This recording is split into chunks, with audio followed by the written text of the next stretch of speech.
દર્શક મિત્રો, સ્કાયનેટ મીડિયામાં આપનું સ્વાગત છે। આજે આમ આદમી પાર્ટીના પ્રદેશ કાર્યાલય ખાતે વિસાવદરના ધારાસભ્ય ગોપાલ ઇટાલિયા દ્વારા એક પત્રકાર પરિષદ કરવામાં આવી ને આજે થોડાક દિવસ પહેલા અમદાવાદ ખાતે એક સમીક્ષા બેઠક આમ આદમી પાર્ટીની યોજાઈ હતી।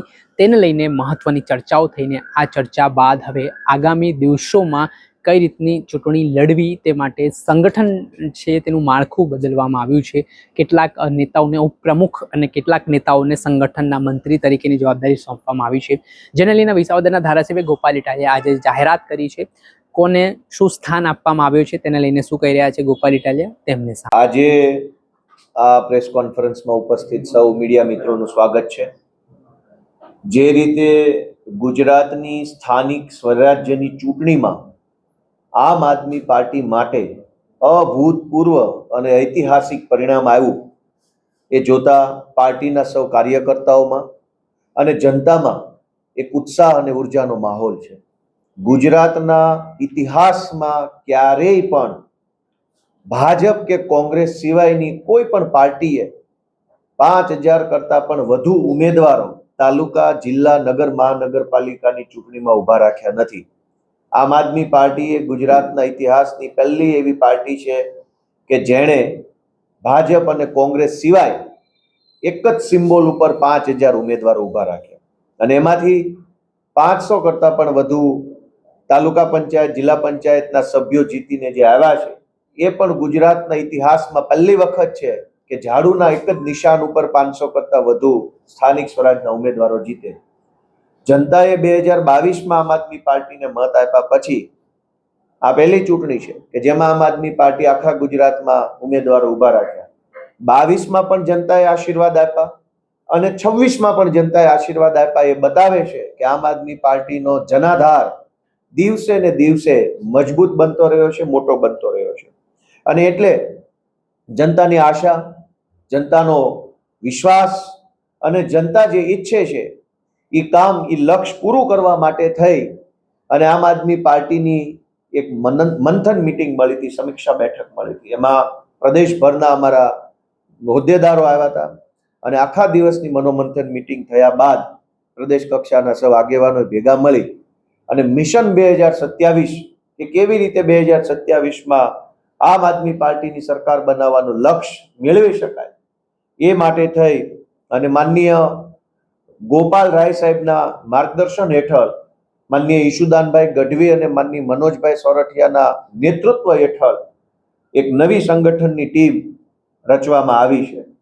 માનનીય ઈશુદાનભાઈ ગઢવીના નેતૃત્વમાં મિશન 2027ની તૈયારીઓ કરવા માટે થઈ અને પ્રદેશ માળખાની અંદર અમારા આમ આદમી પાર્ટીના મજબૂત યોદ્ધાઓને નવી જવાબદારી સોંપવામાં આવી રહી છે અને એમાં પ્રદેશ કક્ષાએ ઉપપ્રમુખ તરીકે અનેક સાથીઓને જવાબદારી સોંપવામાં આવી છે। આ ઉપપ્રમુખશ્રીઓ પોતાની જવાબદારીના ભાગરૂપે ગુજરાતના અલગ અલગ વિસ્તારોમાં જઈને જનતાના મુદ્દા ઉઠાવવાનું કામ, સંગઠનની દેખભાળ કરવાનું કામ, સંકલન કરવાનું કામ, જનતા સુધી આમ આદમી પાર્ટીનો સંદેશ પહોંચાડવાનું કામ કરવાની જવાબદારી સોંપવામાં આવી છે। ત્યારે પ્રદેશ ઉપપ્રમુખ તરીકે અમારા આમ આદમી પાર્ટીના બહુ જૂના સાથી ડોક્ટર જ્વેલબેન વસરાને પ્રદેશ ઉપાધ્યક્ષની જવાબદારી સોંપી છે। જ્વેલબેન 3 વખત આંતરરાષ્ટ્રીય સ્તર ઉપર સ્પોર્ટ્સમાં ભાગ લઈ ચૂક્યા છે।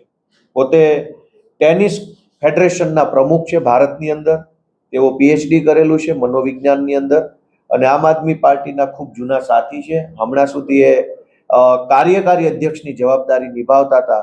આવા ઉચ્ચ શિક્ષિત, રમતગમતના ક્ષેત્રમાં ખૂબ નામના કમાયેલા સંગઠનના જાણકાર બેન જ્વેલબેનને પ્રદેશ ઉપપ્રમુખ તરીકે જવાબદારી સોંપી છે। અમદાવાદ કચ્છી સમાજના પ્રમુખ અને અગ્રણી સીએ, કોર્પોરેટ જગતની અંદર જેમણે ખૂબ સારો એવો અનુભવ ધરાવે છે એવા સીએ કૈલાસદાન ગઢવીને પણ પ્રદેશ ઉપપ્રમુખ તરીકેની જવાબદારી સોંપી છે।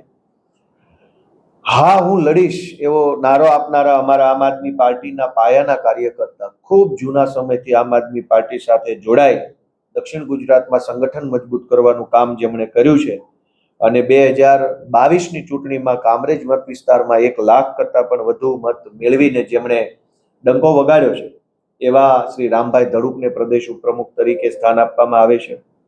અમારા પ્રદેશના પૂર્વ મહિલા પ્રમુખ અને જેણે કોર્પોરેટ જગતમાં નોકરી કરી છે, ખૂબ ઊંચા લેવલ ઉપર કામ કર્યું છે, કોર્પોરેટ કલ્ચરથી વાકેફ હોવા છતાંય સંઘર્ષનો રસ્તો પસંદ કર્યો, સડકનો રસ્તો પસંદ કર્યો અને હાઈફાઈ કોર્પોરેટ લાઈફ છોડી અમદાવાદ સાબરમતી જેલમાં પણ જેઓ જઈ આવ્યા છે જનતા માટે, એવા પૂર્વ સ્વતંત્રતા સેનાની પરિવારમાંથી આવતા ગૌરીબેન દેસાઈને પ્રદેશ ઉપપ્રમુખ તરીકેની જવાબદારી સોંપવામાં આવી છે.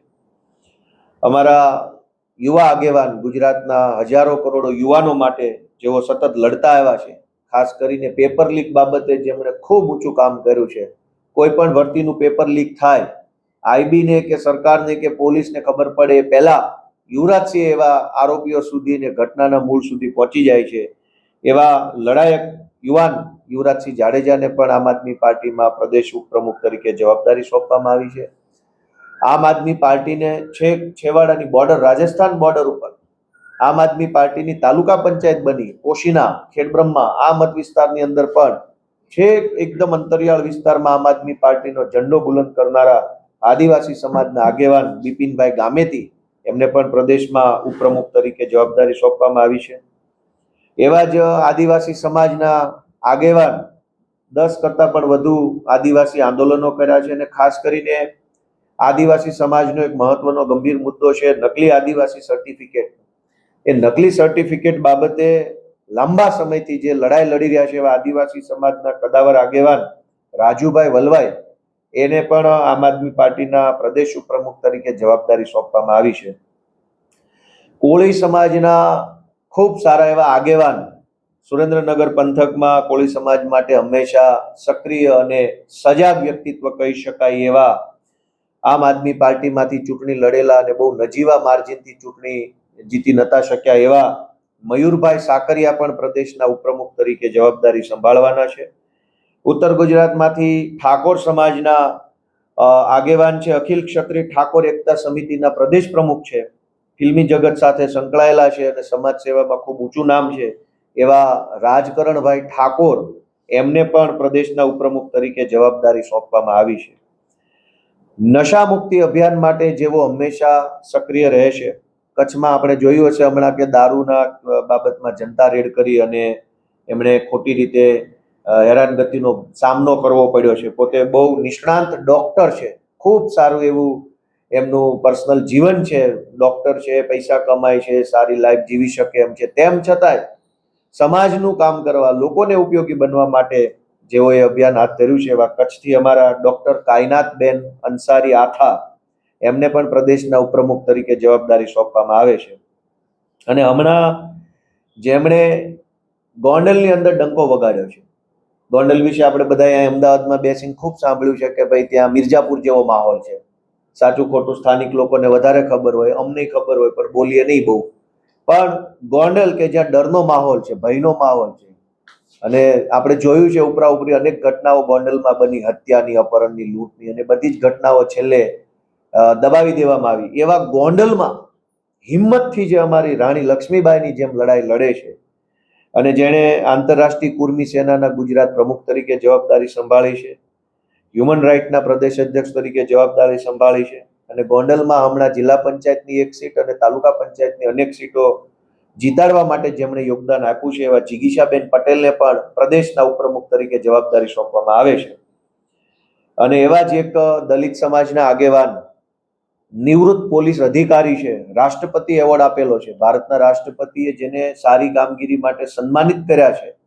8 જેટલા બાંગ્લાદેશી અને એક પાકિસ્તાની વ્યક્તિને ભારતમાંથી પકડી અને ડિપોર્ટ કરાવવામાં જેણે ખૂબ સારી ભૂમિકા ભજવી છે એવા પોલીસ અધિકારી જયંતિભાઈ પ્રણામી, તેઓ આપણે અરવલ્લી સાબરકાંઠા તરફના વતની છે, એમને પણ પ્રદેશના ઉપપ્રમુખ તરીકે જવાબદારી સોંપવામાં આવે છે. તો ઈશુદાનભાઈ ગઢવીના નેતૃત્વમાં અને મનોજભાઈ સોરઠિયાના માર્ગદર્શન હેઠળ આ સંગઠનની નવી ટીમમાં જેમને ઉપપ્રમુખ તરીકે જવાબદારી મળી છે, એમને હું ખૂબ ખૂબ શુભેચ્છાઓ પાઠવું છું. આ સિવાય અમારા આમ આદમી પાર્ટીના લગભગ સ્થાપના વખતના સભ્ય, જ્યારે આમ આદમી પાર્ટી બની ત્યારથી આમ આદમી પાર્ટી સાથે જોડાઈને એક વોરિયર તરીકે સતત આમ આદમી પાર્ટીની